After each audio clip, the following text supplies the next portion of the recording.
nagkasama-sama ngayong gabi ang mga cast ng Can't Buy Me Love para sa kanilang family dinner.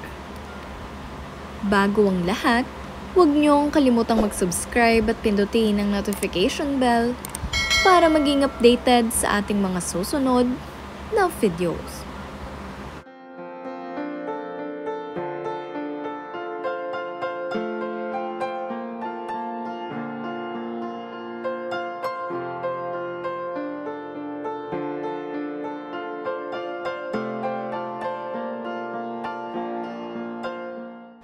Matapos nga ang success ending ng Can't Buy Me Love sa Netflix nitong nakaraang buwan, ay ngayon lamang muli nagkasama-sama ang mga ito.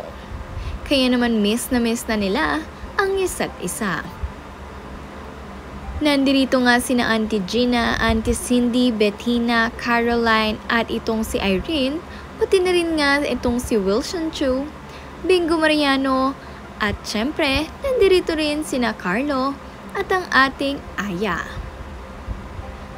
Dito naman nga sila nagsama-sama sa Naughty's Kitchen, kung saan tumanggap rin sila ng balloons mula rito. Ibinahagi naman nga nitong si Rupa Gutierrez na isa itong si Agot Isidro Marisa Cal Bermariano sa mga early bird. At kung mapapanood nyo nga kanina sa video, ay nandirito na nga itong sina Maris Racal, ngunit itong si Darren Espanto ay ka-video call pa nila at nandoon pa sa kanyang kondo. Kaya naman itong sina Caroline at ang ating Irene ay masaya munang nakipagkwentuhan kina Auntie Cindy at sa kanilang Papa Wilson dahil nga na-miss nila ang isa't isa. Makikita nyo nga rin itong sina Donnie Pangilinan at itong si Joao na masayang-masayang nagkukwentuhan. Panay nga ang tawa nitong si Joao sa mga kwento nitong si Donnie.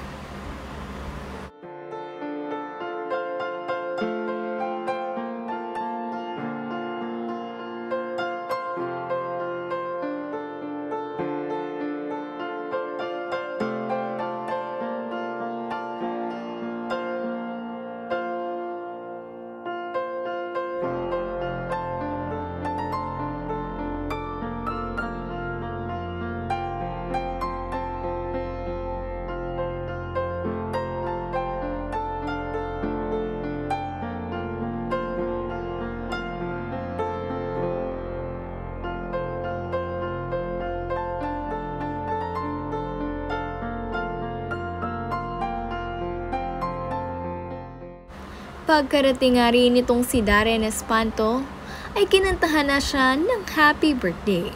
Dahil medyo nga na late itong si Darren dahil ito ay abalang-abala ngayon. Nakakatuwa nga dahil sinelebrate niya ang kanyang birthday kasama ang kanyang Can't Buy Me Love family. Kaya naman sobrang thankful itong si Darren para sa kanilang little surprise na ito. Bukod nga sa birthday celebration nitong si Darren, ay isinelebrate din nila ang birthday nitong sina Albi Casino at Agot Isidro. Happy birthday to you. Happy birthday, happy birthday. Happy birthday to you.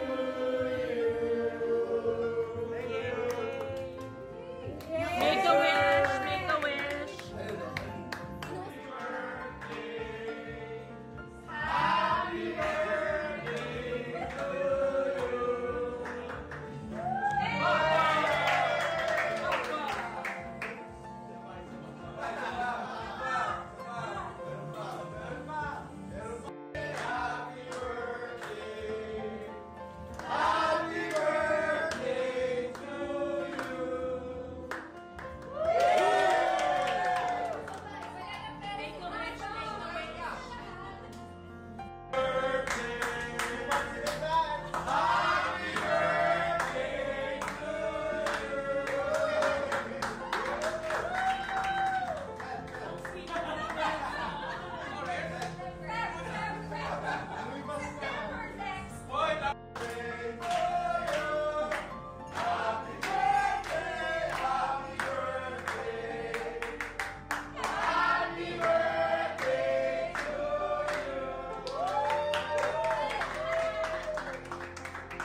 Gulat nga rin itong si Rufa Gutierrez dahil hindi pa nga niya birthday, ngunit kinantahan na rin siya ng happy birthday dito.